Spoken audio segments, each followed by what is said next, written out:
So I'm an alcoholic. My name is Dion. I've got today's daily reflection for February 18th. Our paths are our own. I kind of want to read it and break it down for everybody. It's something I want to try to do every day, um, at least as a short or something. Maybe try to help people out, and even maybe help some people gain some understanding of their disease or of the reflection itself. Who knows? Not two people are the same when it comes to this disease of alcoholism. Not two people recover the same. Not two people live the same life out there. Anyways, here we go. Our paths are our own. There was nothing left for us but to pick up the simple kit of spiritual tools laid at our feet. Alcoholics Anonymous, page 25. Seems simple. Seems real easy. Pick up the simple kit of spiritual tools laid at our feet. Well, what are our spiritual tools? What are they? First, let's figure out what those are.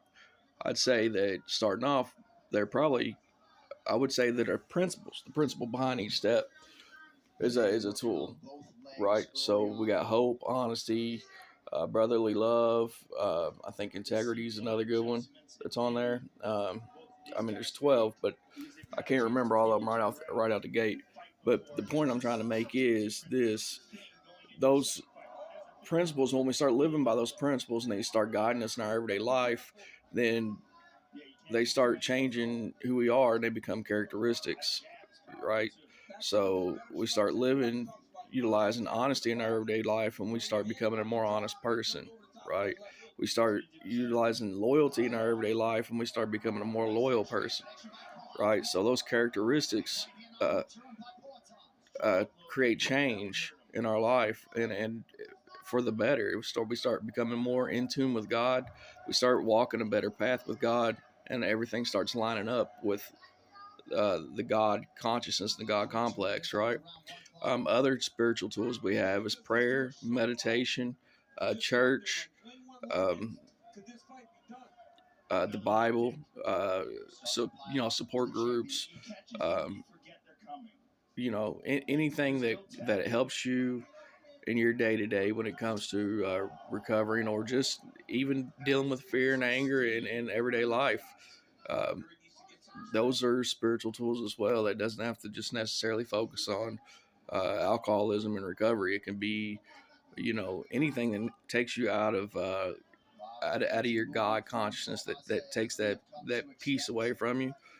Um, what we use to get it back, I would say that's bringing it.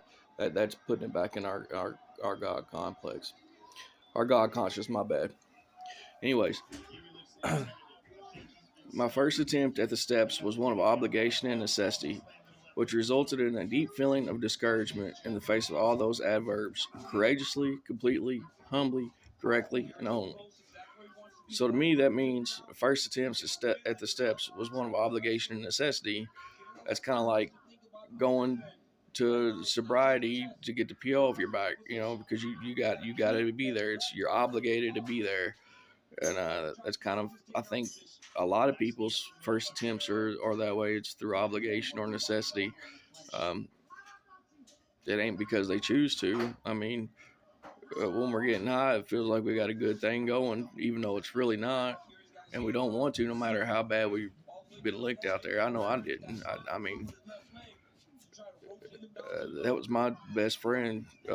My everything in the world that was precious to me was drugs and alcohol. As sad as that is to say, and it's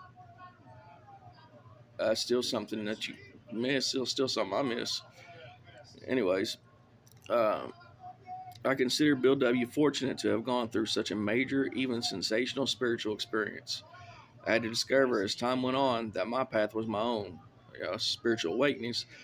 Bill had a spiritual experience which is sudden and profound, and it can knock you right into sobriety, put you right in sobriety, where you don't ever need to pick up again. Spiritual awakening is something that's learned over time. It's got to be learned. Um, After a few 24 hours in AA fellowship, thanks especially to the sharing of members and meetings, I understood that everyone gradually finds his or her own place in moving through the steps. So that's real important. It said, thanks especially to the sharing of members in the meetings. That's your old step two right there when you're making the decision, right, to change. That's your support group. But your support group's what helps you change. Just like your spiritual tools that we were just talking about a while ago. Let's see here. I understood that everyone gradually finds their own pace in moving through the steps. Through progressive means, I try to live according to these suggested principles. As a result of these steps, I can say today that my attitude towards life, people, and towards anything having to do with God has been transformed and improved. Amen to that. Amen to that. Ain't that what we all want? Ain't that what we all need? Absolutely. Absolutely. Well, anyways, I'll get better at this. This was just I haven't done it. I'm not used to speaking on a phone. It took me 6 minutes. I don't even think a post can be 6 minutes. I think it's got to be 3. But anyways, we'll try to knock it down a little bit and maybe do a double or something. I don't know. Uh, anyways, man, peace, love, and chicken grease.